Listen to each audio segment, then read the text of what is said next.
en las aulas universitarias, bueno, ustedes comenzaron en época de pandemia, pero en las aulas universitarias, pues si el horario era como este, de 2:15 a 4:45, pues el docente normalmente pues daba un periodo de tiempo en lo que los alumnos empezaban a llegar a la clase, que tal vez iban a refaccionar o almorzar, y se acostumbraba también terminar unos 15, 20 minutos antes, mientras que llegaba el otro catedrático y pues tenían un pequeño receso para pues no agarrarlo todo continuo. Pero con la modalidad virtual, pues ahora tenemos otros procedimientos.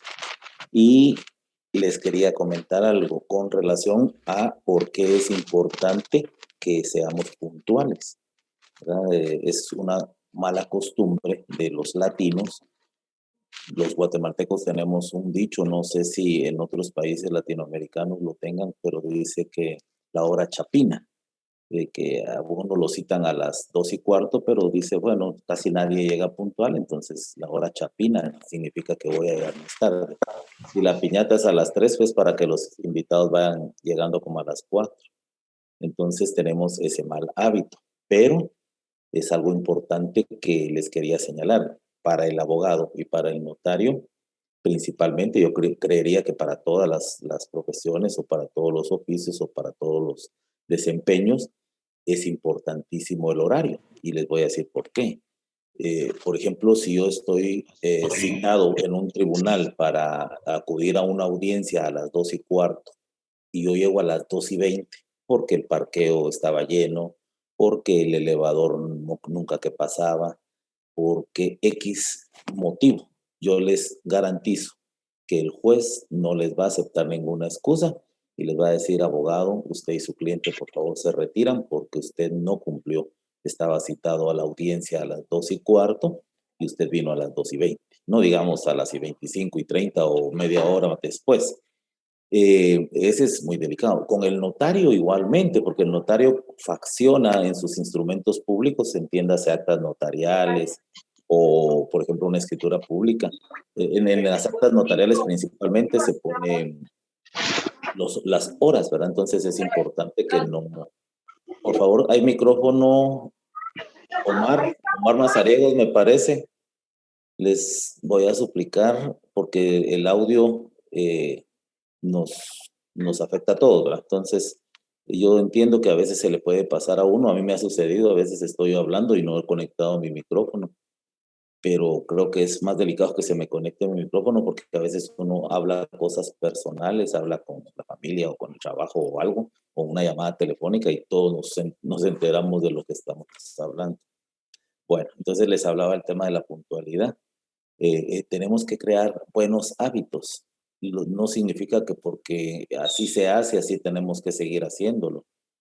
Hay un principio en el derecho que se llama o se dice que el error no es fuente del derecho. ¿Qué significa esto? Que no podemos justificarnos en un hecho o acto o situación errada que pasó antes para seguirlo haciendo. En la práctica les podría poner como ejemplo, mire, ¿y usted por qué hace esas actas notariales de esa manera mal hecha? Ah, es que así se venía haciendo, aquí así se hace siempre. Entonces ese comentario, esa observación o esa justificación es inválida, totalmente. O sea, el error no es fuente del derecho. No me puedo basar en un hecho errado, equivocado, mal hecho, mal realizado, para justificar un hecho actual. Entonces, si las cosas las hemos venido haciendo mal en general como ciudadanía, hagamos las cosas diferentes. Seamos proactivos, seamos autodidactas, seamos honrados, respetemos el derecho ajeno, no corrupción, no veamos las mismas cosas de antes y decir, ah, es que como todos roban, está bien que este robe también, que este político. No, tenemos que exigirle a nuestras autoridades un cambio. Y todo esto tiene relación precisamente con lo que estamos estudiando. O sea, ustedes están estudiando una carrera de derecho, pero todos los cursos del pensum están íntimamente relacionados, integrales. Todos se integran porque ¿para qué quiero saber de la teoría del Estado? Por supuesto que me interesa saber de la teoría del Estado, porque en el Estado es donde yo ejerzo. Yo soy un abogado guatemalteco, soy un notario guatemalteco que ejerzo mis profesiones en Guatemala. Entonces, por supuesto, ¿cómo no voy a conocer sobre el Estado, cómo surgió el Estado, cómo está conformado el Estado, por qué está conformado así, cuáles son sus virtudes, cuáles son sus deficiencias, en dónde tenemos que cambiar? Entonces, todo es importante y así van a recibir derecho romano, teoría del proceso, van a recibir filosofía del derecho. Todos los cursos son integrales porque por eso están precisamente estudiados en el orden que van a ir ustedes recibiendo. Y me alegra mucho pues que nos estemos conectando. Les comentaba por medio del Classroom. ¿Hay otro micrófono abierto? Les comentaba por medio del Classroom que me ha costado mucho poder conseguir la plataforma. Ideal, estábamos con Google Meet, pero el Google Meet que me dieron tenía una capacidad máxima de 100 personas conectadas al mismo tiempo y ustedes son bastante más de 100 en esta sección K. Entonces, las sesiones anteriores, lamentablemente, varios de ustedes se quedaron fuera de recibir los cursos. Pues yo he estado tratando de ver cómo los alimento en el sentido de enviarles material. Hay otro micrófono. Yo tendría que estar apagando micrófonos, pero eso me quita la concentración y el hilo de la conversación, ¿verdad? De la clase. Entonces, si voy a insistir, que tengamos cuidado cuando se nos encienda el micrófono, vamos a escuchar un ambiente, un sonido ambiente, y entonces ahí en ese momento tenemos que revisar nuestro micrófono. Hay algunas personas que acostumbran conectarse y luego se van a hacer sus tareas, a su casa, a su trabajo, y está solo conectado ahí el audio, y así están recibiendo su clase. Bueno, si no hay otra opción, pues ni modo, pero entonces sí tengamos cuidado con el tema del micrófono. Y bueno, entonces ya entrando en materia, bueno, les contaba finalmente de que pues no teníamos la plataforma ideal, pero las autoridades de la facultad se han portado muy bien con los docentes, en lo personal lo puedo testificar, y nos han estado tratando de apoyar. De hecho, la última noticia que había recibido después del el Google Meet apto para 300 participantes. Pero como nos ha fallado en otras ocasiones, entonces me entró siempre la duda y dije, ojalá que no nos vaya a fallar, porque así me habían ofrecido en clases anteriores. No tenga pena, licenciado Castañeda, ya ahorita ya va a estar bueno la plataforma, y cuando nos conectábamos el siguiente día de clase, resultaba que solo 100 podían escuchar y el resto se quedaban sin recibir la clase. Pues hoy en la mañana me enviaron un WhatsApp donde me informaban que me habían dado ya la posibilidad de tener una licencia para utilizar la plataforma Zoom, que es en la que nos encontramos. Eh, Ustedes saben que la plataforma Zoom, pues es como todo, son plataformas que son comerciales, pues y entonces el objetivo de crearlas es vender el servicio. Y en cambio, pues cuando se hace en forma gratuita, entonces se tiene 40 minutos para poder recibir, para tener una conferencia, y a los 40 minutos se corta. Como nuestro curso no tarda 40 minutos, tendríamos que estarnos reconectando. Por ejemplo, tiene otras deficiencias que yo tendría que estar aceptando a uno por uno de los que se van integrando, lo cual no sucede con esta plataforma, porque, por ejemplo, el día de hoy yo solo me conecté y ahí habían 25 en ese momento, y posteriormente pues ya se fueron integrando más.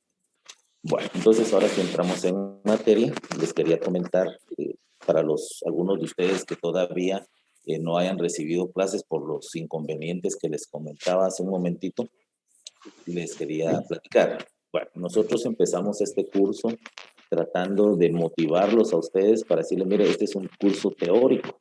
Teórico significa que es de leer, cada quien por su cuenta, escuchar al profesor, eh, y luego pues hacer ejercicios, comprobaciones de lectura y todo eso, para al momento de que tengamos que evaluarnos, pues podamos contestar de una forma adecuada. Los cursos teóricos tienen una característica, que si no se hace dinámico y si no se pone de nuestra parte, tanto del docente como del receptor, que es el alumno, entonces se vuelve tedioso. No es lo mismo que un curso práctico. Para ustedes y para mí es más difícil. Y por eso es que lo que normalmente se acostumbra en estas presentaciones es hacer una proyección de Ah, lo que se vale. está dando en clase. Pensé que ya le habían dicho. Entonces, por eso es que tratamos de hacerlo de esa manera. A las personas que no hayan recibido todavía los cursos anteriores, lógicamente yo ya no puedo regresar a eso, pero sí me pongo a su disposición en el sentido de que por medio del grupo de WhatsApp o por medio del Classroom ustedes puedan hacer sus inquietudes, sus observaciones, sus solicitudes, en los cuales pues yo pueda ah, colaborar con ustedes en lo que sea posible, ¿verdad? Entonces, solo les voy a hacer un breve resumen. Nosotros hablamos al inicio de qué es la estructura del contenido del programa de teoría del Estado y por qué estudiar teoría del Estado. Lo que pasa es que ninguno tenemos certeza de cómo fue que surgió el Estado. Nadie. Por eso es que sigue siendo una teoría, porque algunos dicen que surgió con la propiedad privada, otros dicen que surgió con el derecho, otros dicen que surgió con las guerras, otros dicen que surgió conciliatoriamente. O sea, hay distintas teorías y por eso es teoría del Estado. Y alguien podría decir, pero a mí que me interesa saber cómo surgió el Estado. Pues sí debería de interesarnos, porque de ahí vienen las consecuencias actuales de los estados que tenemos, las repúblicas. Vimos una serie de definiciones de lo que es la teoría del Estado y también qué es Estado. Definiciones, de hecho lo dividimos, hicimos un ejercicio en el cual dividíamos definiciones que hicieron jurisconsultos en épocas antiguas y luego estudiosos de la teoría del Estado que ya lo hicieron en épocas más recientes. Entonces, y lo que hicimos fue una comparación. Y yo inicié, me parece que eso fue en la clase anterior, inicié la clase indicándoles de que no tendríamos por qué perdernos, porque el problema es que muchos tenemos diferentes conceptos y formas de enseñar. Y les pongo un ejemplo. Si hablamos de la jerarquía de las normas, que yo les hablaba también de que Hans Kelsen dividió mejor dicho, organizó las normas dentro de los estados. Él es el creador del derecho positivo, o sea, el derecho escrito, el derecho que el legislador plasma en una ley, ¿verdad? Esta es una constitución, pero por ejemplo aquí tengo una ley del organismo judicial, que es una ley de rango ordinario. Entonces, lo que pretendió Kelsen en el momento de que dijo el derecho debe de estar plasmado en papel, eso se podría remontar a los códigos de Hammurabi, que fue que se escribió la ley en piedra, o como las tablas de Moisés que nos enseña la Biblia, ¿verdad? Que los 10 mandamientos o las leyes de Dios se plasmaron en piedra. Entonces, esto significa de que Kelsen lo visualizó y dijo, vamos a estructurar las normas, las vamos a ordenar para que todos los ciudadanos sepan qué normas son no más importantes, todas son importantes, sino de mayor jerarquía. Entonces, ahí ubicamos a una constitución hasta arriba, luego a los convenios y tratados internacionales en materia de derechos humanos ratificados por Guatemala, podríamos ubicar las leyes de rango constitucional como, por ejemplo, que son 4, la ley de amparo, exhibición personal y de constitucionalidad, la ley electoral y de partidos políticos, la ley de orden público y la ley de libre emisión del pensamiento. ¿Por qué son de rango constitucional? Porque lo hizo una asamblea constituyente. Luego ya nos pasamos a las que son en más cantidad, pero que son las ideales por naturaleza dentro de un Estado de Derecho, que son las que crea el Congreso de la República. Porque cuando yo les hacía una pregunta, ¿quién crea las leyes? Algunos me contestaron el legislativo, otros me contestaron eh, la Asamblea Constituyente y otros me contestaron el Ejecutivo. Y alguien me dijo el Ejecutivo y el Legislativo. Yo les dije que todos tenían la razón, pero que teníamos que complementar o integrar esos conceptos porque todos los que mencionamos, el ejecutivo, el legislativo, aún el judicial, crean de alguna manera normas. y también, por supuesto, el poder constituyente. Hasta nosotros podemos crear un derecho entre nosotros, porque si usted decide o celebramos un contrato de trabajo o un contrato civil, un contrato de servicios profesionales, pues ese es ley entre las partes, pacta sunt servandas, los contratos son ley entre las partes, entonces todos podemos crear leyes y precisamente por eso fue que el CEN dijo, estructuremos las reglas, estructuremos las normas, para que sepamos que una ley inferior no puede contradecir a una superior. Entonces una ley individualizada tiene que basarse en las leyes superiores y así. Por eso es que la Constitución está en la parte más alta. La Constitución la vamos a encontrar en la cúspide de la jerarquía de las normas y precisamente es porque es la ley superior y que cualquier disposición que vaya en contra de lo dispuesto por la Constitución, pues va a ser nulo de pleno derecho. Ok, entonces si ponemos de ejemplo esto que los estudiosos del derecho han considerado necesario que organicemos las normas, pues de igual manera se pensó ¿por qué no organizar el Estado? Y porque el Estado es el ente abstracto.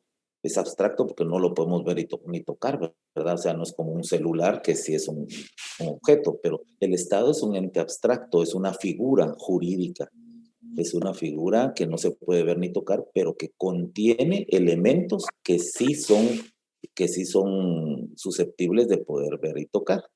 Y platicábamos que las personas tienen diferentes formas de poder decirles cuáles son los elementos Ay, del Estado. señores.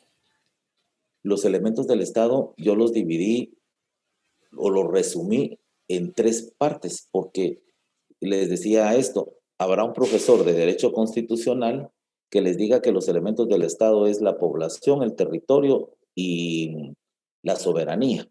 Pero va a venir otro profesor y le va a decir que es la población, el territorio y el gobierno, o el gobierno y la soberanía. Y va a venir otro que le va a decir que es la población, el territorio y las leyes o el derecho. Entonces, podría tender a confundir y no debería de ser, porque por eso es que yo les hacía un ejercicio que es más práctico. Y entonces simplemente lo vamos a dividir en tres elementos. La población, por supuesto, no puede haber un Estado sin población, porque entonces, ¿quién va a gobernar y a quién va a gobernar? Entonces no tendría razón de ser un Estado sin población. Segundo, territorio, porque la población tiene que estar ubicada dentro de cierto territorio, ya sea físico, como puede ser la tierra, lógicamente, como puede ser también un territorio que podría ser una aeronave, o sea, si yo voy dentro de una aeronave de nacionalidad norteamericana, entonces estoy en suelo norteamericano, entonces estoy en territorio norteamericano, aunque no sea tierra, pues estoy dentro de un avión. O el otro ejemplo que poníamos, un consulado, una embajada, la embajada de Argentina en Londres, en Inglaterra, es territorio argentino, ¿verdad? Entonces, no tenemos que concebir, bueno, Guatemala, su territorio son las fronteras y la cantidad de kilómetros cuadrados que el INE dice que tiene Guatemala, no, va más allá, pero entonces llevamos dos elementos, el elemento humano, que es la población, y el elemento físico, que es la tierra, el territorio. Y entonces viene el famoso tercer elemento, que ahí podríamos encontrar todos esos, el derecho, la soberanía, las leyes, el ordenamiento jurídico, eh, ¿verdad?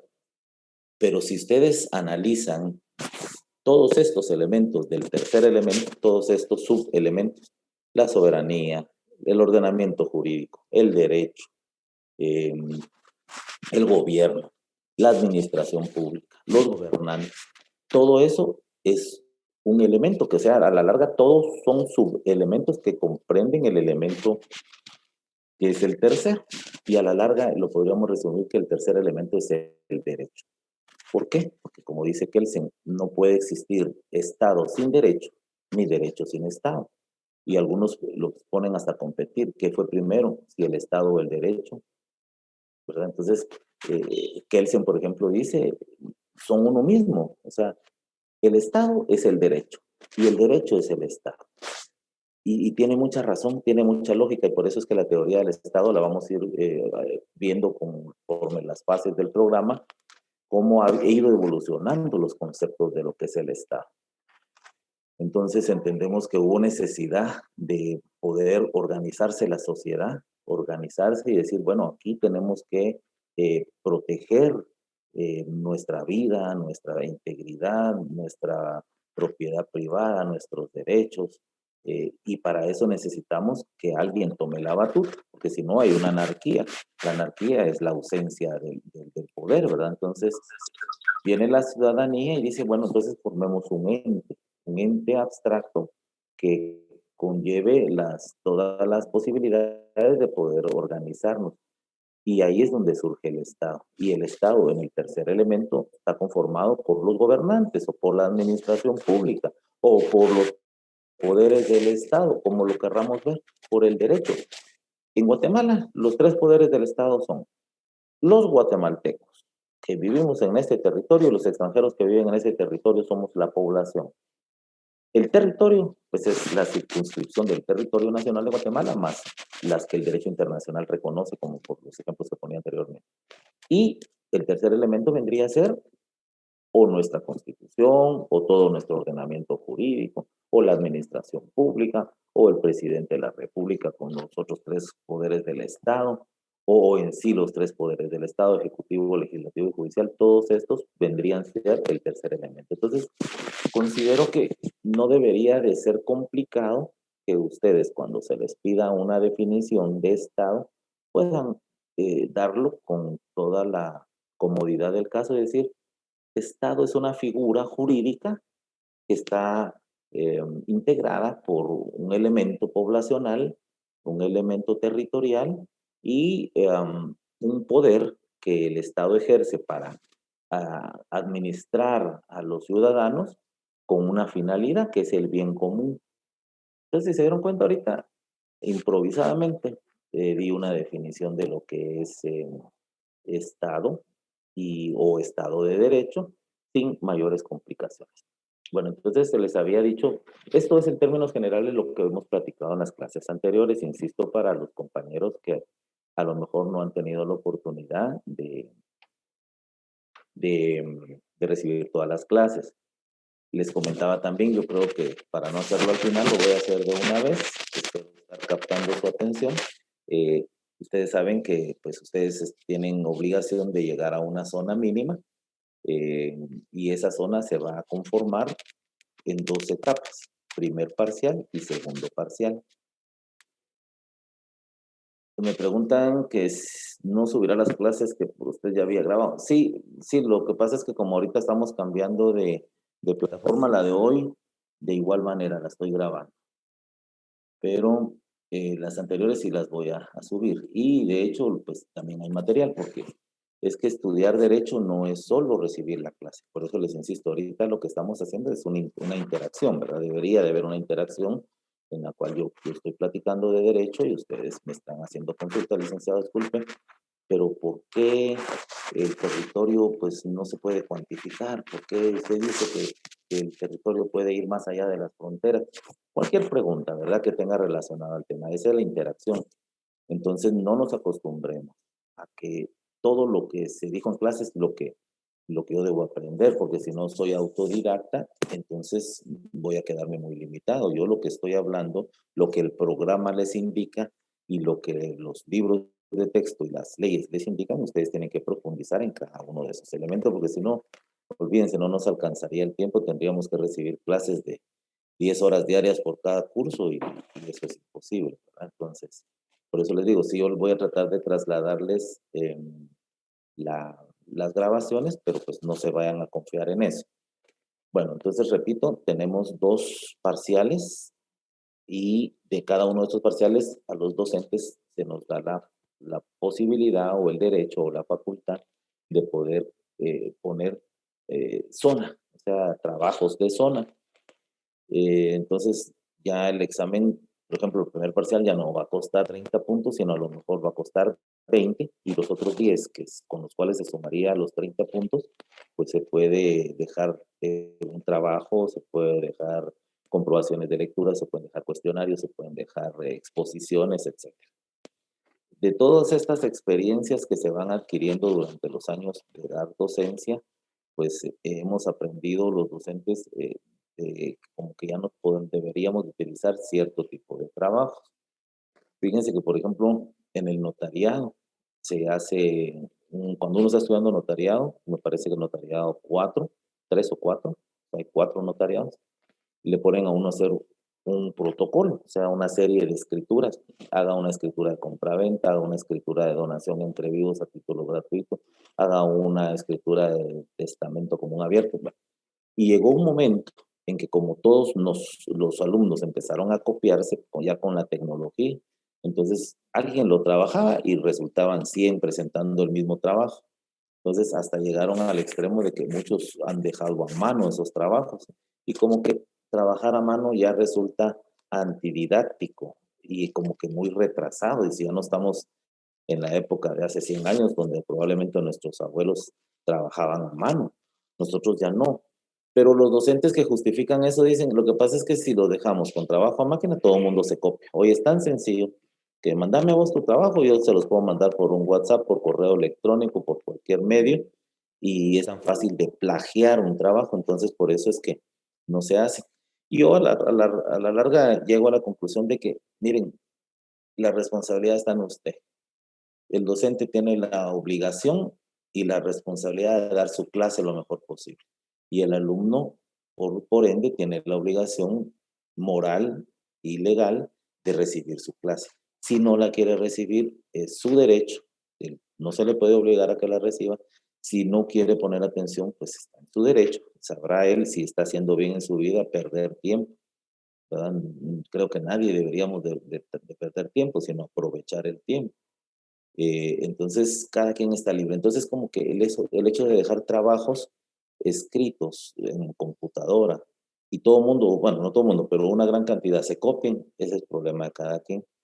Pero un problemita que hay adicional es la cantidad de alumnos, porque en la Facultad de Derecho de la Universidad de San Carlos de Guatemala la cantidad de alumnos sí es superior a las universidades privadas y tenemos que calificar, por ejemplo, si yo doy en 2 secciones, tendría que calificar 200 trabajos en una sección y 200 trabajos en otra sección, 400.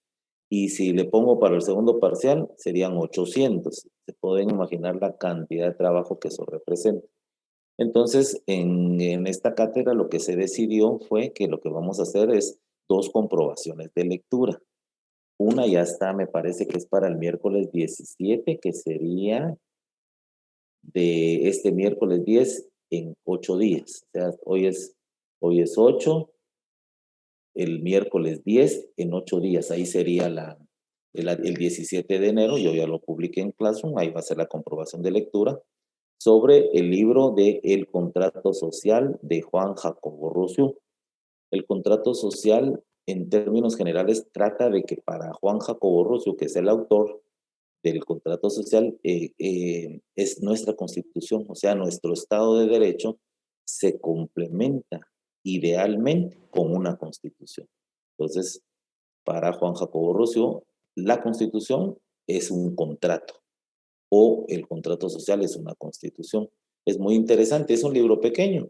Entonces ese lo vamos a leer, lo vamos a estudiar, lo vamos a subrayar, le vamos a poner banderitas de colores, le vamos a poner, lo vamos a estudiar. Porque yo sobre esa obra, el contrato social, les voy a hacer una serie de preguntas y algunas pueden ser análisis. Y los análisis es imposible pensar que todos pensemos igual. Pues una respuesta correcta, pues sí la podemos dar todos igual, pero un pensamiento, no. Entonces ahí como que vamos evitando un poquito el plagio, ¿verdad? El plagio de que el compañero respondió, yo voy a utilizar su respuesta para como mi autoría. Entonces, ¿es todo el libro? Sí, y es un libro pequeño. Yo tengo una de mis sobrinas que está estudiando medicina y los libros que ellos estudian son como de 2000, 3000 hojas y no es uno, son varios. Y así deberíamos de estudiar los estudiantes de Derecho. Y seguro, seguro, así estudiaban nuestros antecesores, pero ahora pues ya nos asustamos con cuando, por ejemplo, yo les digo, miren, necesito que lean la Constitución. Toda, Lic. Sí, toda.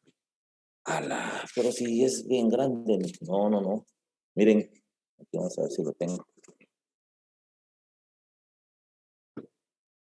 Este es el Código Civil.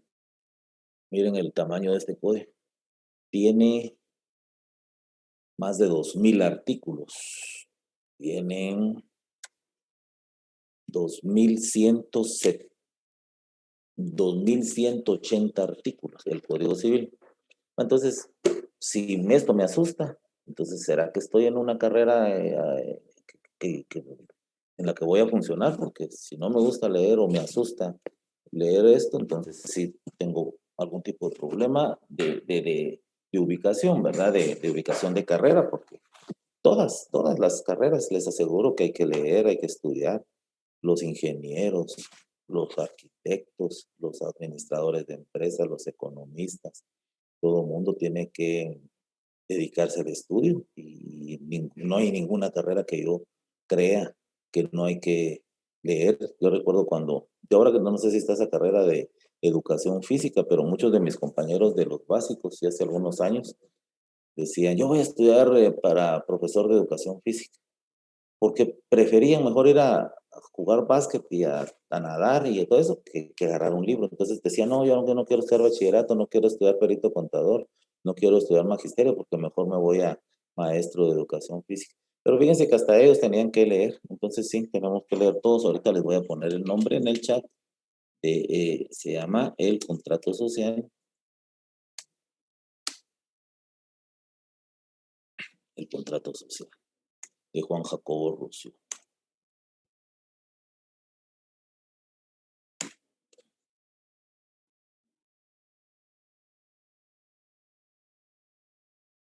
Bueno, muy bien, entonces ahorita sí vamos a entrar ya en materia de la clase de hoy, porque sí tenía que dar ese antecedente, tomando en cuenta que hay alumnos que no habían recibido el curso. Bueno, teoría del Estado, esta es la carátula que siempre hacemos. Muy bien. Teoría del Estado, ¿cuál es su evolución histórica del Estado? Insisto, es una teoría porque no hay certeramente cómo fue que surgió el Estado. Ninguna de las teorías ha sido comprobada. Y si estuviera comprobada, entonces dejaría de ser una teoría, ¿verdad? Por ejemplo, ustedes, si alguien les pregunta, ¿y habrá una teoría del avión? No, teoría del avión no, porque todo el mundo sabemos quién hizo el avión, o la teoría del carro no existe, porque sí sabemos cómo surgió. O miremoslo desde el punto de vista del derecho. Teoría de Guatemala no existe. ¿Por qué no existe? Porque todo el mundo sabemos cómo se originó Guatemala ya como una república.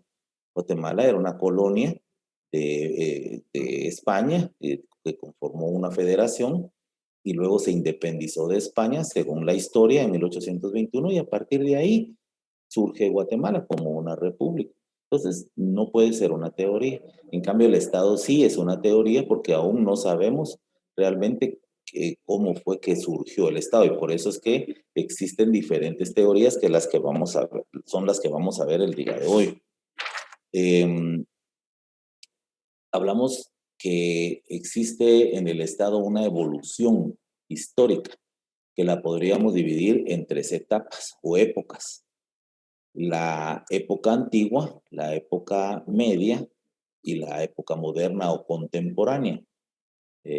Esas son las tres grandes pasos en la historia, porque si nos vamos antes de la edad antigua, no existía Estado, ¿verdad? O sea, si nos vamos a la historia de la humanidad, sí habían rezagos de lo que ya podía ser un Estado, y eso lo vamos a ver cuando miremos la edad antigua, donde ciertas civilizaciones ya tuvieron algunas actitudes, algunas instituciones que son muy similares a lo que es el Estado actual.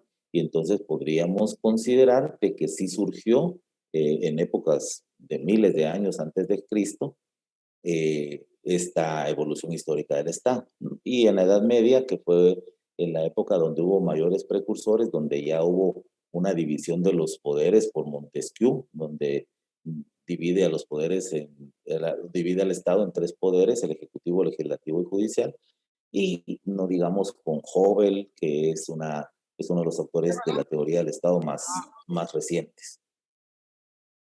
Aquí tenemos una gráfica de, en la Edad Antigua, cuáles fueron las civilizaciones que más tuvieron algún tipo de rezagos de lo que es el Estado y que vinieron a contribuir con las instituciones de la administración que nosotros tenemos conocidos hasta el día de hoy. En la Edad Antigua se puede decir que el Estado se formó en una forma muy precaria, muy mística, muy filosófica, relacionada más a lo jurídico y a lo político, porque en ese tiempo, y pues en la actualidad no es tampoco nada extraño de mencionarlo, existía mucha predominio por parte de la Iglesia sobre el Estado. De hecho, el Estado y la Iglesia pues formaron o conformaron muchas veces el poder de la ciudadanía. Entonces, estas ciudades que más preeminencia tuvieron fue Egipto, Grecia y Roma. De hecho, nuestro sistema jurídico que utilizamos en Guatemala, y por eso tenemos un curso de Derecho Romano, que es nuestra tradición jurídica en Guatemala y en muchos países de América Latina, algunos estados de los Estados Unidos, eh, es el derecho romano. El derecho romano es nuestro antecedente de nuestro ordenamiento jurídico. Por ejemplo, el Código Civil que les mostré hace un ratito es una herencia de los códigos de Napoleón.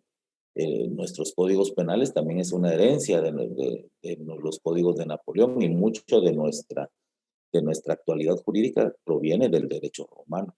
Napoleón era francés, pues, pero los franceses, los españoles tuvieron influencia del derecho romano, a diferencia de los países del common law, o sea, del derecho privado, como por ejemplo, principalmente Inglaterra y Estados Unidos, porque ustedes saben de que Estados Unidos tuvo una mayor influencia de los ingleses que de otras partes del mundo. Entonces, la tradición jurídica de los norteamericanos es el common law o derecho privado y de nosotros es el derecho romano. Por eso es que hago mucho énfasis en relación a que Roma también es una de las civilizaciones que dio mucho aporte a la creación del Estado. Ok. De los estados en esta época antigua, los estudiosos lo dividen en dos grandes partes.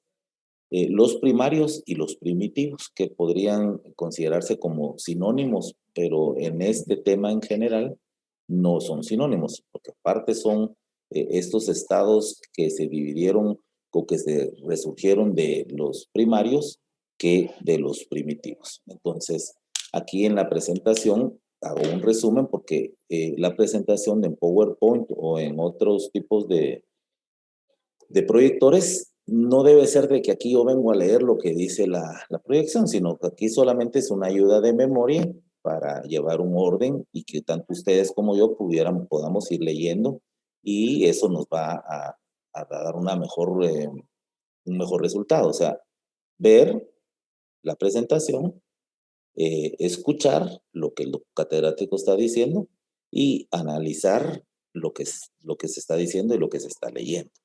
Ok, entonces vuelvo a regresar.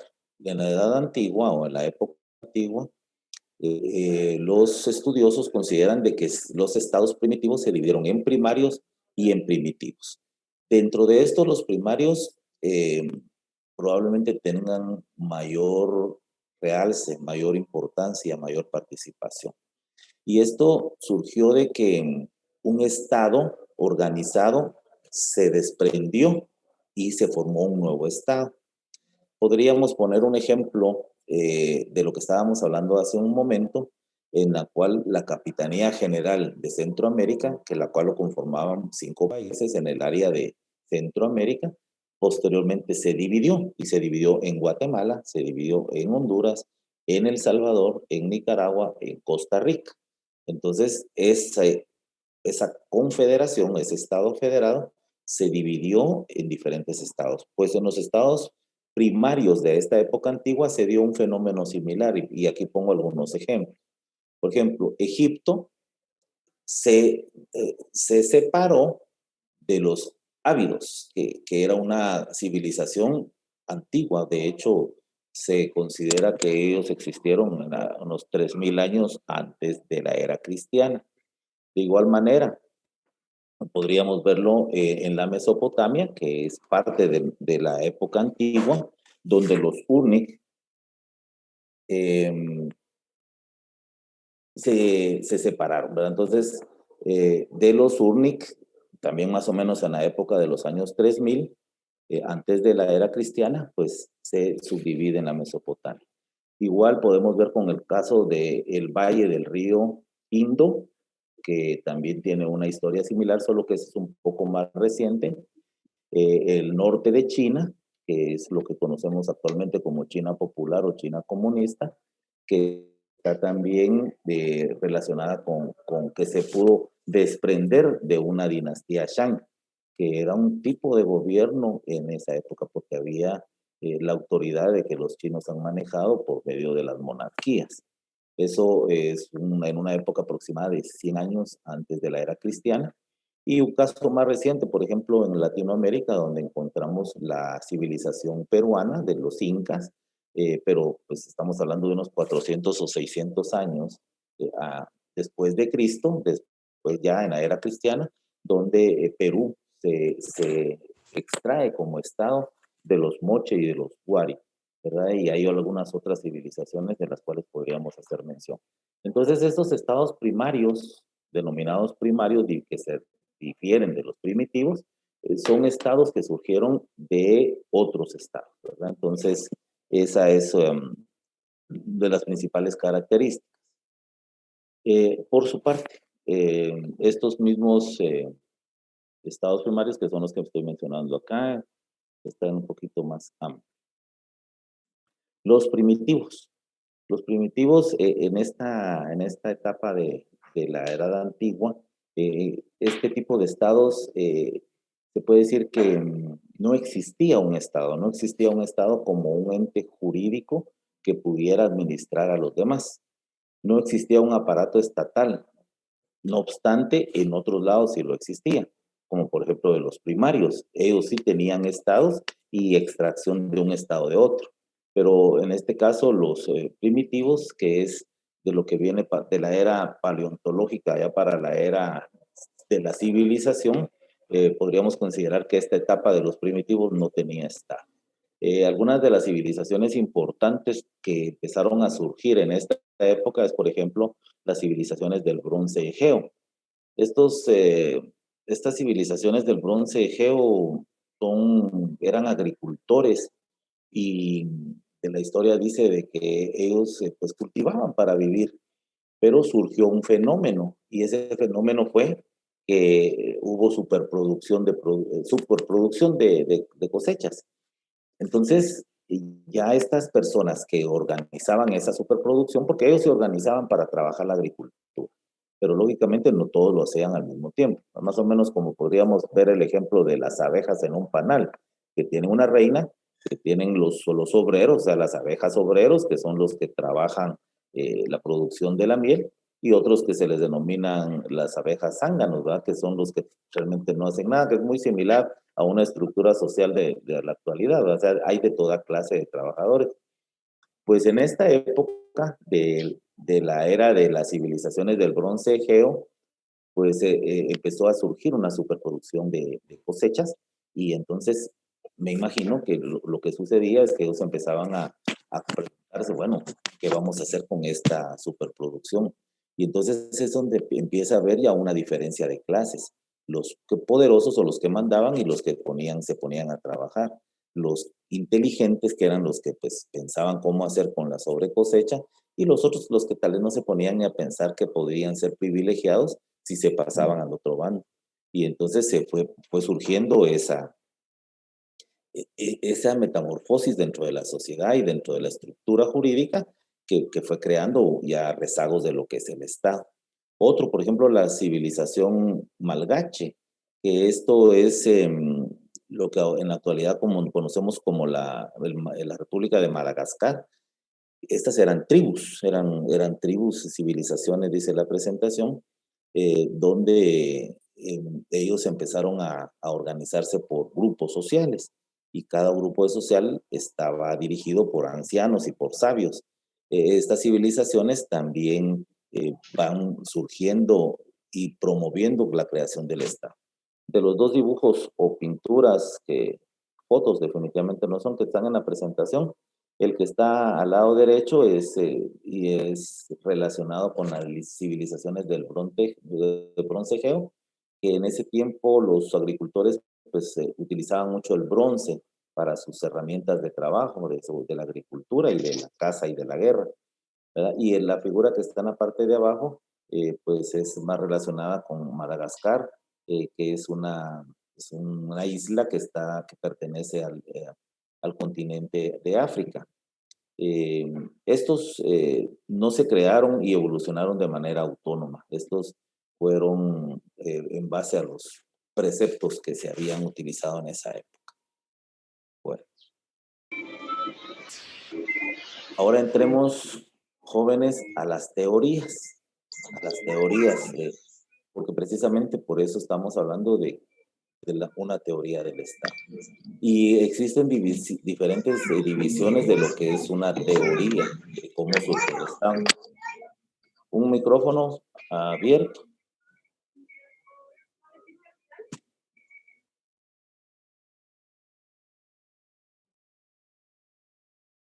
Bueno, voy a continuar. Dentro de las principales teorías encontramos, las subdividimos en la teoría de la formación voluntaria, la teoría del conflicto y la teoría de la conquista. Estas son contrarias entre sí y van más o menos en ese orden. Lo vamos a ir viendo una por una. Y las teorías sobre el origen, que también realzan mucho en la teoría de la armonía social, que se divide en las escuelas funcionalista y estructuralista. La primera de ellas dice que el Estado surge como un orden social fundado a través de un movimiento social armónico. Lo que esta teoría persigue o pretende que nosotros tomemos muy en cuenta es que el Estado, desde el punto de vista funcionalista, es que hubo un acuerdo entre las personas. O sea, que las personas que en determinado momento empezaron a tomar el poder por la fuerza o por la inteligencia o por las circunstancias, ellos en una forma voluntaria empezaron a proponer la creación de una figura jurídica que los gobernara para evitar saqueos, violaciones, quitar propiedad privada, la superpoblación de la agricultura, etcétera. Entonces, se considera de que surgió en una forma espontánea, en una forma voluntaria, en una forma armónica. Y la otra tendiente de la estructuralista dice que la cohesión social solo pudo darse gracias a la conciencia colectiva de una solidaridad que permite el trabajo en grupo. Entonces aquí ya vemos eh, la figura de que existan dos civilizaciones que puedan cohesionarse para poder trabajar en armonía. Entonces, con relación a la teoría de la formación voluntaria, a la teoría del conflicto y a la teoría de la conquista, pasamos en este momento a platicar un poquito de ellas. En la teoría de la formación voluntaria, que tiene que ver con las dos estructuras que habíamos platicado anteriormente, principalmente se caracteriza porque diversos grupos de una sociedad incipiente se unieron para formar estados. Entonces, había ya, por ejemplo, se habla mucho de aquel famoso conquistador Gengis Khan, ¿verdad? Que este formó un grupo de guerreros en Asia y conquistó gran parte de Europa, de Rusia, muchos territorios, y lo que hacía era unificar estados. Entonces, de ahí fue donde se van surgiendo las divisiones geopolíticas por continentes. Entonces, el África Oceanía, Europa, posteriormente América, eh, y el África, creo que no la mencioné, Asia también. Se divide en continentes y en sectores, y esos estados se van conformando y agrupando según esta teoría de la formación voluntaria, hasta que llega a formarse lo que se denominaba como superestados, ¿verdad? Pero eso pasó posteriormente. De hecho, si pudiéramos encontrar un ejemplo de un superestado, en la actualidad son organizaciones o conjunto de estados que se organizan para determinados temas regionales. Y ahí podemos encontrar la más importante y famosa, que es la Organización de las Naciones Unidas, o, por ejemplo, el Parlamento Europeo o la Organización de Estados Americanos, ¿verdad? Que son organizaciones de estados en conjunto, o sea, son lo que según esta teoría de la formación voluntaria, es la conformación de estados, unificarlos para crear superestados. Y esto lo que hace precisamente es adquirir más fuerza. Ahorita estaba leyendo en la mañana de que ya los norteamericanos se unificaron nuevamente a varias de las políticas de las Naciones Unidas, dentro de ellas el tema de temas ambientales a nivel internacional, del que el gobierno anterior de Trump pues se había aislado o había sacado a los Estados Unidos. Entonces, estas formaciones de estados tienen su origen, según esta teoría, como un acuerdo de voluntades entre las sociedades. Y esto surgió también, pues, como les mencionaba, con el desarrollo de la agricultura y la presión demográfica y organizativa, porque también eso actualmente, en la actualidad todavía sucede. Hay poblaciones que están sumamente cargadas y otras que están pues bastante libres. Entonces, esa presión demográfica obligó en ese momento precisamente a poder crear nuevos estados. Muy bien, entonces aquí por ejemplo tenemos una, una figura, el dibujo que está ahí es una foto, que esto se le denomina los cuernos de la consagración, así se le denominó por algún autor, que es una cultura muy antigua, ¿verdad? Una cultura de los cretas, de las provincias minoicas, y que tienen sus ciertos significados, ¿verdad? De los cuernos de toro, que en la mitología griega pues tenían mucha influencia dentro de las personas, ¿verdad? Entonces, utilizando más o menos una figura de aquella época, pues se consideró que esta podría ser adecuada para, más o menos para ilustrar.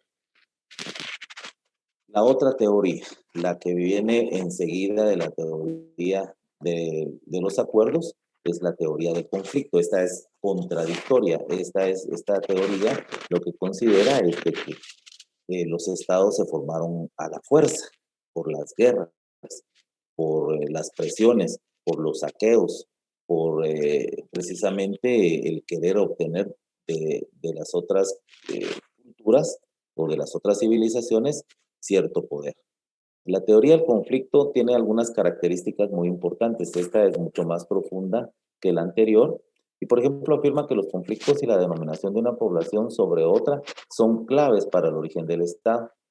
Y precisamente porque considera que las poblaciones no se ponen de acuerdo. Y eso es un fenómeno político-social que no es ajeno a nuestros días, ¿verdad? Precisamente por eso es que hay muchos convenios y tratados internacionales, principalmente en materia de derechos humanos, porque ahí se trata de, por ejemplo, de prever el tráfico de personas, el tráfico de armas, el tráfico de drogas, la violación de los derechos humanos, los derechos del migrante, los derechos de la mujer, los derechos del niño. O sea, tantos derechos que surgen de estado a estado, que no se puede decir que solamente se va a proteger dentro de determinado estado, sino sí se necesita ampliarse más. Entonces, de esta teoría del conflicto se considera que el Estado surgió precisamente porque entre comunidades no había voluntad o acuerdos, como nos dice la anterior teoría, sino que hubo guerras y hubo conflictos, y eso es una de las características más importantes de cómo surgió el Estado, según esta teoría. También que son instituidos mediante alguna forma de dominación de grupo sobre otro, tal como lo señala en su obra El origen de la familia, la propiedad privada y el Estado. Engel, que dio esta personificación de la teoría del conflicto, donde tanto Engel como Marx, Carlos Marx, también son propulsores de decir que el Estado debe desaparecer algún día. Ellos consideran que el Estado tiene que desaparecer y ahí surge aquella teoría marxista que se proviene del nombre de Marx, que luego se vino por eh, Vladimir Ilich Ulyanov a conformarse lo que es la filosofía socialista, ¿va? Que viene de la comunista, y eso hace algunos años no lo hubiéramos podido platicar tan tranquilamente como lo estamos haciendo ahora, principalmente en la Universidad de San Carlos de Guatemala, porque fue un tema muy álgido en la época de los 80, donde había esa división ideológica, que actualmente la tenemos todavía. Estoy seguro que ustedes saben, ¿verdad?, que hay tendencias de que soy de derecha o que soy de izquierda, y muchos ni siquiera saben realmente cuál es una y cuál es otra ideología. Pero en esa época y en la época de la Guerra Fría, pues sí surge un antagonismo muy fuerte entre lo que es capitalismo y lo que es socialismo o comunismo, ¿verdad? Y precisamente eh, Hegel y Marx son de los eh, propulsores de esta teoría de conflicto. Otra de las características es tendencia social a resolver sus problemas. Spencer, Marx y Engel son de los principales precursores. Entienden al Estado como un elemento represivo, pero para Spencer el Estado, al contrario de lo que dice Marx y Engel, sí debe subsistir y no debe suprimirse.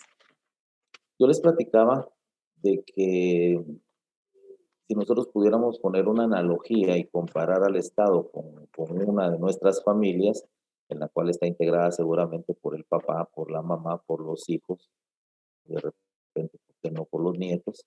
Y entonces ahí vemos una estructura como la podría tener el Estado o el poder del Estado. Lógicamente, si el que va a dirigir el destino de los demás no tiene autoridad, entonces se convertirá en una anarquía, lo que platicábamos. Entonces, por eso es que el Estado sí debe estar dotado de un poder coercitivo. ¿Y qué es el poder coercitivo? O sea, hacerlo a la fuerza, hacer que se cumpla la ley a la fuerza. Si nuestro Código Penal en el artículo 123 dice, quien diere muerte a una persona será responsable del delito de homicidio. Tranquilo, sencillo, esa norma es de las más claras en derecho penal sustantivo y dice quien diere muerte a otra persona cometerá el delito de homicidio. Entonces, si el Estado no tiene un poder coercitivo, lo que se conoce como jus puniendi, entonces, ¿cómo va a ser para castigar a esa persona que cometió una transgresión penal? Tiene que tener un poder coercitivo. Ese poder coercitivo, la teoría del conflicto, pues la arraiga muy fuerte, pero con diferentes tópicos, ¿verdad? Por ejemplo, como insistía y les pongo la presentación, para Carlos Marx y Engel, pues el elemento debe de finalizar algún día y el Estado, pues dejar de existir en la forma como está ahorita estructurado y que sea solo un poco de personas en la cúspide quienes dirijan el resto de los destinos de los demás.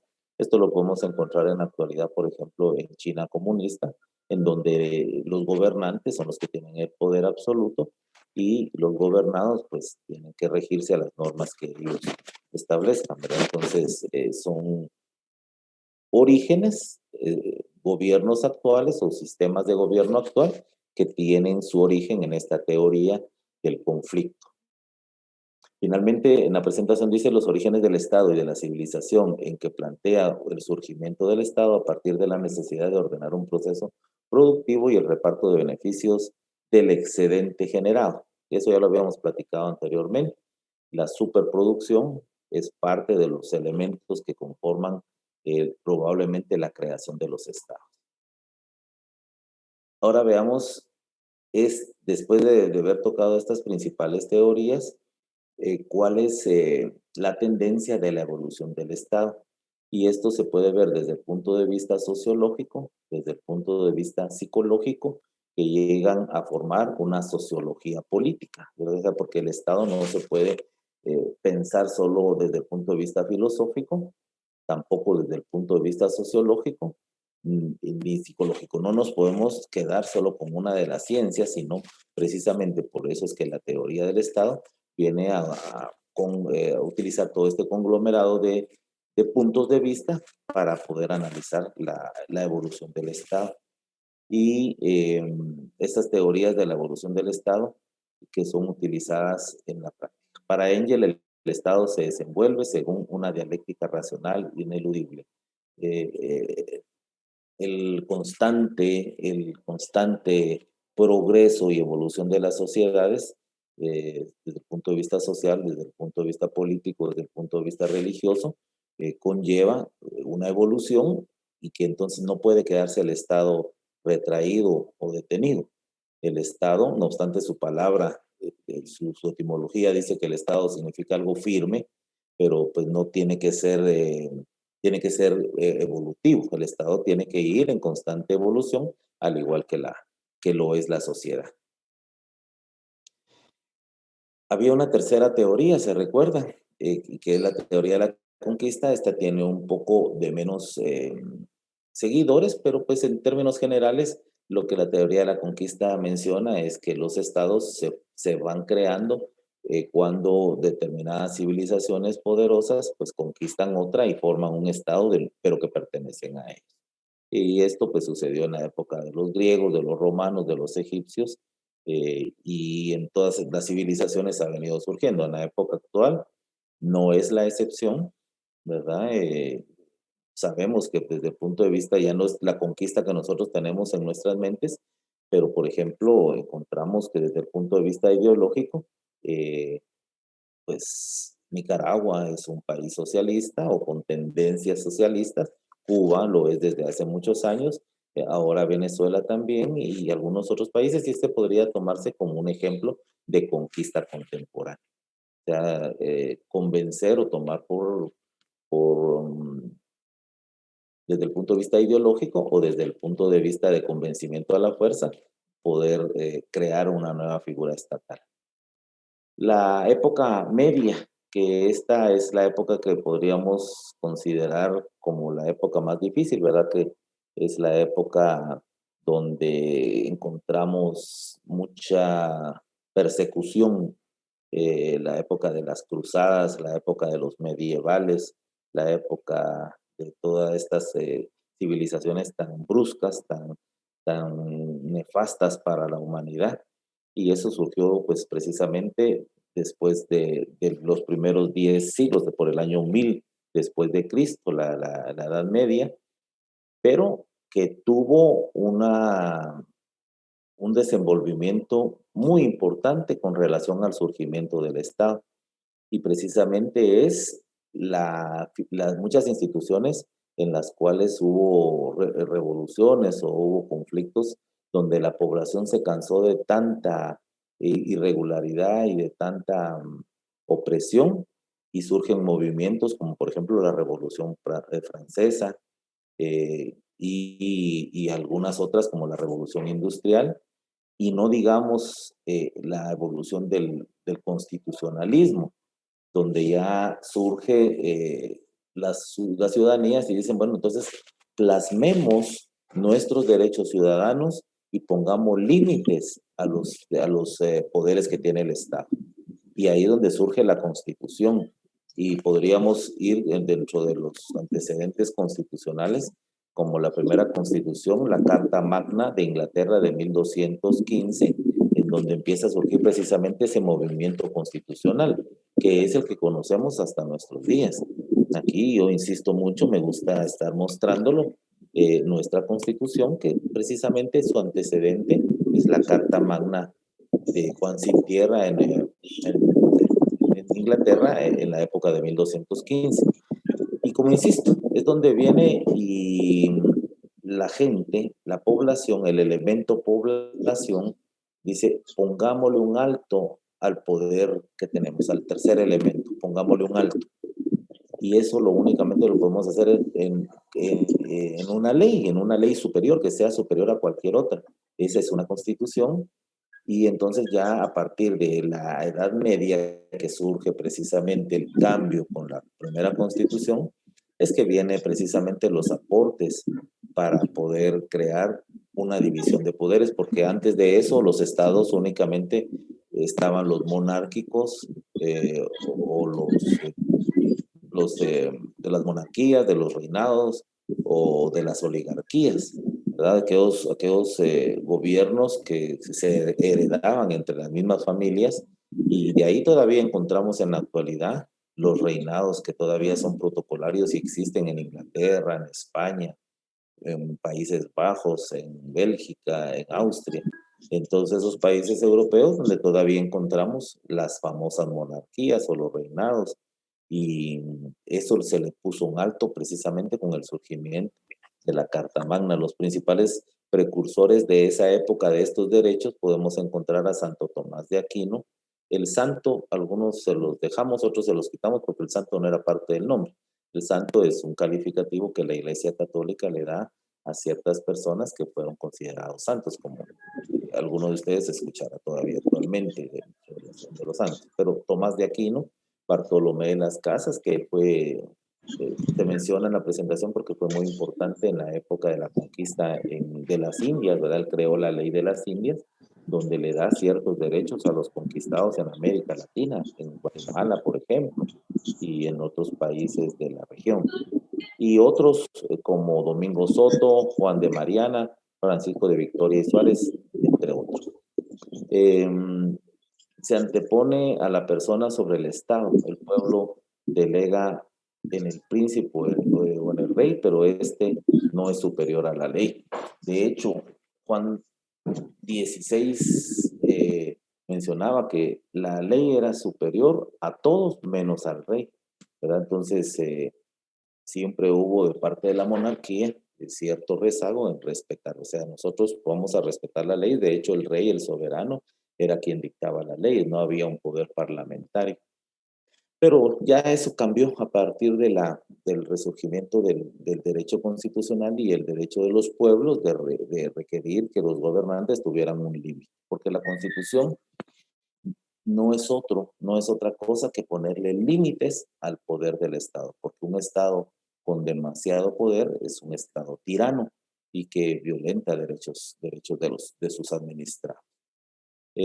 Martín Lutero de Alemania, Enrique VIII de Inglaterra y Calvin de Suiza son de los personajes que pueden resaltar en esa época.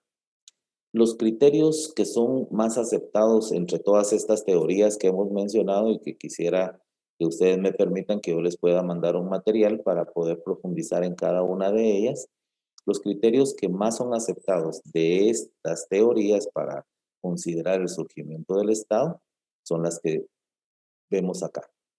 Época en la que no se concibe al Estado como un sistema político.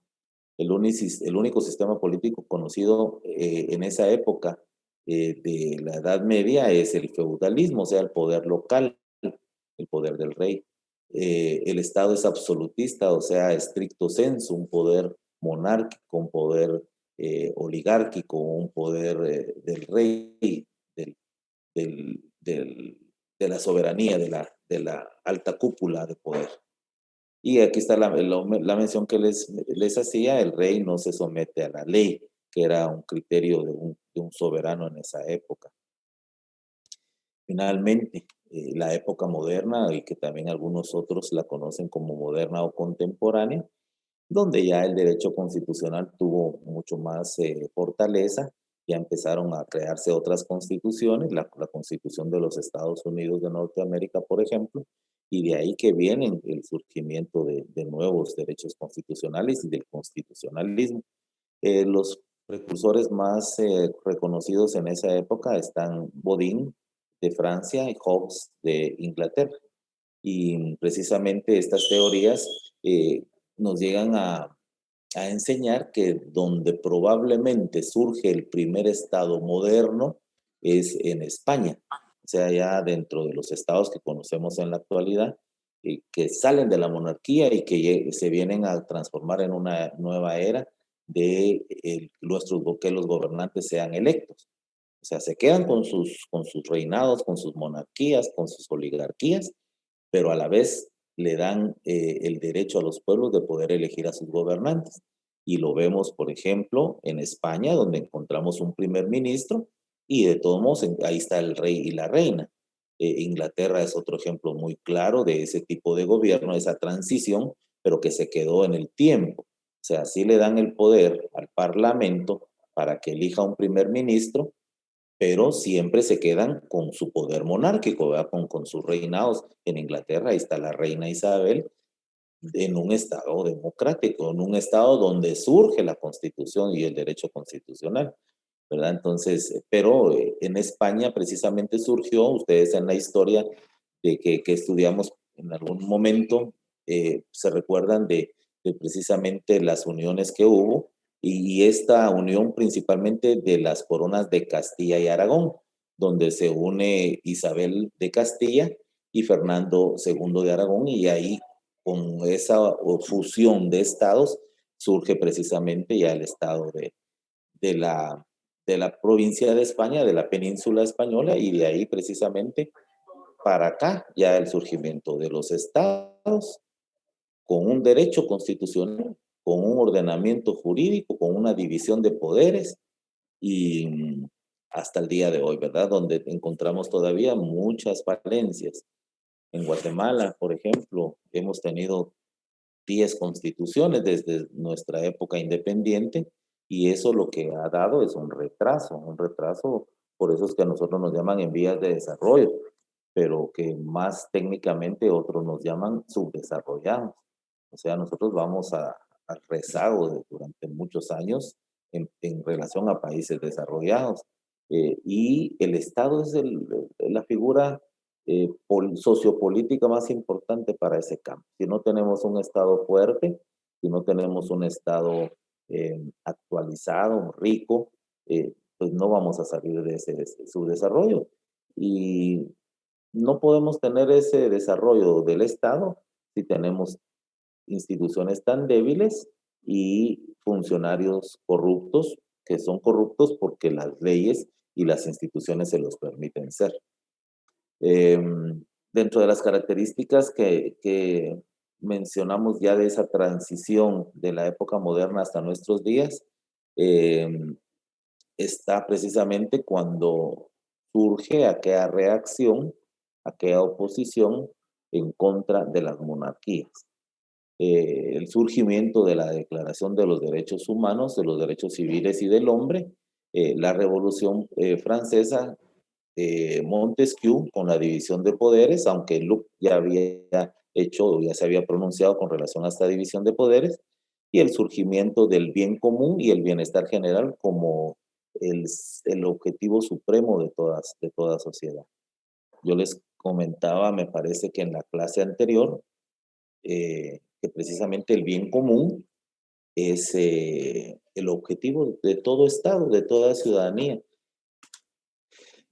Y por eso es que les decía, si vamos a dar una definición de lo que es Estado, no se les olvide siempre colocar al final o al principio o en medio donde ustedes consideren que más se va a adecuar el bien común, ¿ya? Porque no tiene, realmente no existe la forma lógica de cómo podemos concebir una figura abstracta de Estado si no tiene un objetivo. ¿Cuál es el objetivo del Estado? El bien común. ¿El bien común de quién? De sus ciudadanos, porque los ciudadanos son el elemento principal de todo Estado. Los ciudadanos son los que habitan un territorio y los ciudadanos son los que eligen a sus autoridades para que ellos tomen la administración de la cosa pública, de la organización pública. En la Constitución Política de la República de Guatemala, vemos en el artículo 1 de la Constitución, que dice en su epígrafe protección a la persona, el capítulo único. El Estado de Guatemala se organiza para proteger a la persona y a la familia. Su fin supremo es la realización del bien común. ¿Y qué es el bien común? El bien común es el bien suyo, el bien de ustedes, el bien mío, el bien de mi familia, el bien de las familias de ustedes y de todos en una sociedad, en un Estado. Entonces, el fin supremo del Estado ya en la época moderna y contemporánea es el bien común. Si nos vamos a hacer un análisis de cada una de las figuras que actualmente tenemos como derechos fundamentales, por lo menos en Guatemala, empezó con el derecho a la libertad y a la igualdad, y así empezaron a surgir derechos de los que ahora los tenemos todos contemplados aquí en una parte dogmática de la Constitución, en la cual va a individualizar cada uno de estos derechos humanos fundamentales que la Constitución nos garantiza, pero esos fueron surgiendo con el surgimiento y evolución de los estados y precisamente con el surgimiento y evolución de los derechos, principalmente el derecho constitucional, que es el que viene a regir todos los demás derechos, el derecho penal, el derecho civil, el derecho laboral, el derecho marítimo, el derecho comercial, el derecho mercantil, ¿verdad? Todas estas figuras jurídicas son regidas por un ordenamiento jurídico que es el tercer elemento del Estado, que como insisto, el tercer elemento del Estado es el derecho. El derecho que lo podemos identificar o interpretar o mencionar como soberanía, como ordenamiento jurídico, como administración pública, como gobernantes, y si hacemos un estudio de las presentaciones anteriores donde citamos varias definiciones de Estado por diferentes autores en su época, la mayoría de ellos, o casi todos, tenían al elemento humano, al elemento de la población. Algunos otros mencionaban el elemento territorial. Y esto estoy hablando de las primeras definiciones antiguas. Aunque Platón ya en la República ya lo había visualizado, no digamos Montesquieu con su contrato social o inclusive Maquiavelo con su obra El Príncipe, pues que eso ya es más dentro de la época de la Edad Media, pero pues que sí ha venido finalmente llegando hasta nuestros días en un derecho constitucional que es parte del tercer elemento, del elemento Estado. Entonces, a partir de ahora, lo que vamos a profundizar es los elementos del Estado. Ya sabemos cuáles son. Ahora vamos a profundizar en cada uno de ellos. Entonces, en el orden de importancia, primero el Estado, el elemento Estado, perdón, el elemento humano, y luego el elemento territorial, y luego el tercer elemento que lo vamos a dividir. Entonces, solo voy a ver acá si tenemos algún chat.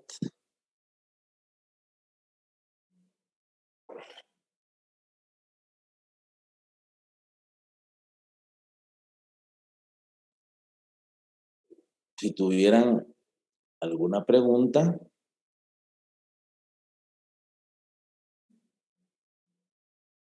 ahorita, donación entre vivos, por ejemplo, ¿se redacta conforme a la redacción propia de cada persona o hay un protocolo que se tiene que seguir para la redacción de ese documento? No, no es una pregunta de nuestro curso, pero con mucho gusto platicamos al respecto. ¿Donación entre vivos se redacta conforme a la redacción propia de cada persona o hay algún protocolo que se tiene que seguir para la redacción de ese documento? Sí, siempre hay protocolos, o sea, siempre hay protocolos porque para redactar cualquier instrumento público, pues el protocolo significa que no lo podemos hacer como se nos ocurra. No podemos hacer lo que alguien lo haga de una forma y el otro lo hace de otra forma, no. Los notarios tienen su protocolo para hacer determinado instrumento. Entonces, la donación no es algo que esté ajeno a esto. Entonces, sí hay un protocolo. Entonces, por ejemplo, en una donación se tiene que identificar quién dona, quién es el donante, quién es el donatario, qué es lo que va a donar, identificarlo y si la donación es gratuita o si es onerosa. O sea, sí hay protocolos, sí, en todo negocio jurídico, en todo contrato, en todo acuerdo de voluntades, tiene que haber un orden. Y si a eso se refiere el tema protocolo, sí. Esas diapositivas las va a subir a Classroom. Sí, siempre lo hago. Si usted revisa Classroom, están las anteriores y esta también no va a ser la excepción.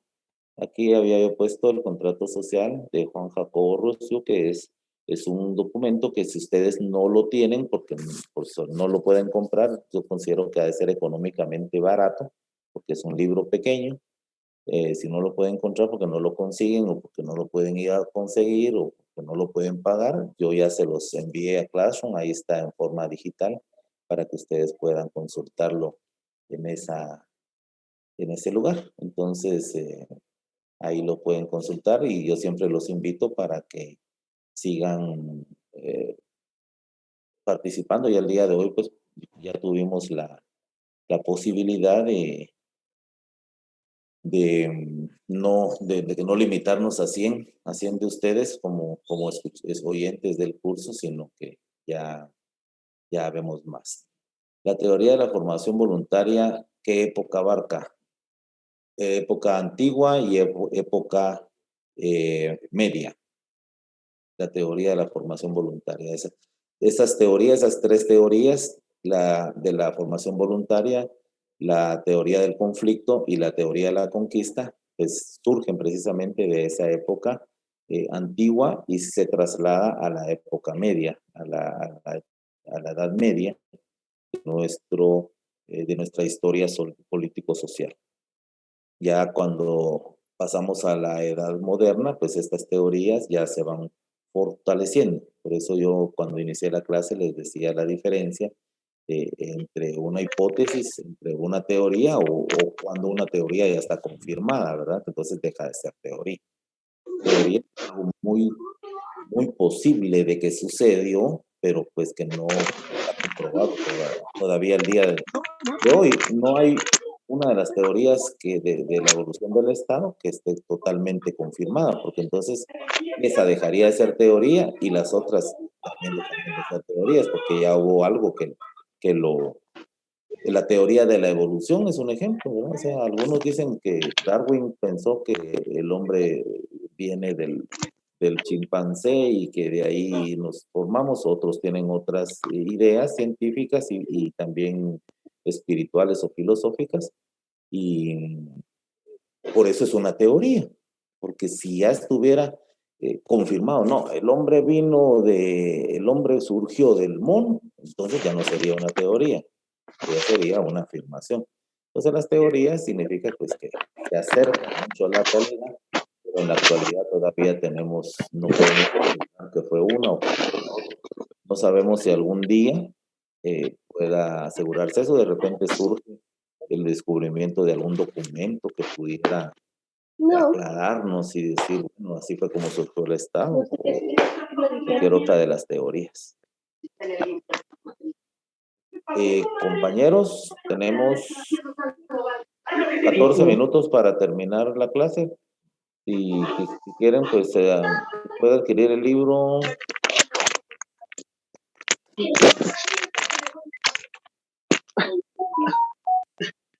¿Se puede adquirir el libro del contrato social de otra edición? Sí, por supuesto. No hay problema. El origen del Estado, perdón, no logré captar. Es toda la clase de hoy, del origen del Estado. Hay muchas teorías del surgimiento del origen del Estado. Si fue con un acuerdo de voluntades, si fue por medio de la fuerza, si fue de que de un Estado se originó otro Estado, si fue por la superproducción, que eso fue provocando la división de clases sociales, ¿verdad? O sea, en relación al origen del Estado, pues es todo lo que hemos estado hablando desde el inicio de clase hasta hoy y seguramente vamos a seguir hablándolo hasta la finalización de este curso y, ¿por qué no?, seguir hablándolo en otros cursos, en Derecho Constitucional, por ejemplo, en Derecho Romano, por ejemplo, seguir tratando y estudiando más sobre el origen del Estado. Nuestro curso se basará en realizar un análisis de esas teorías. Sí, en parte sí, y en parte ya circunstancias muy concretas, porque, por ejemplo, em, ya en la actualidad, por ejemplo, que nosotros sepamos qué es una población guatemalteca, cómo está conformada una población guatemalteca, ciudadanía, nacionalidad, si los centroamericanos son guatemaltecos o no. Si nos vamos al tema territorial, el tema del derecho internacional, si el territorio es únicamente la circunscripción del país, las fronteras, los diplomados, o las embajadas, eh, todas estas representaciones del Estado a nivel internacional forman parte del territorio. O sea, todo eso seguro lo seguiremos viendo a continuación, ¿verdad? O sea, ya entrar a analizar cada uno de los elementos del Estado. El día miércoles comenzamos con el elemento humano. Este miércoles, si ustedes pudieran leer algo ya de los elementos del Estado y empezar a leer sobre el elemento humano, el elemento persona, el elemento población, el elemento ciudadanía, ¿verdad? Por favor, ¿alguna otra pregunta, comentario?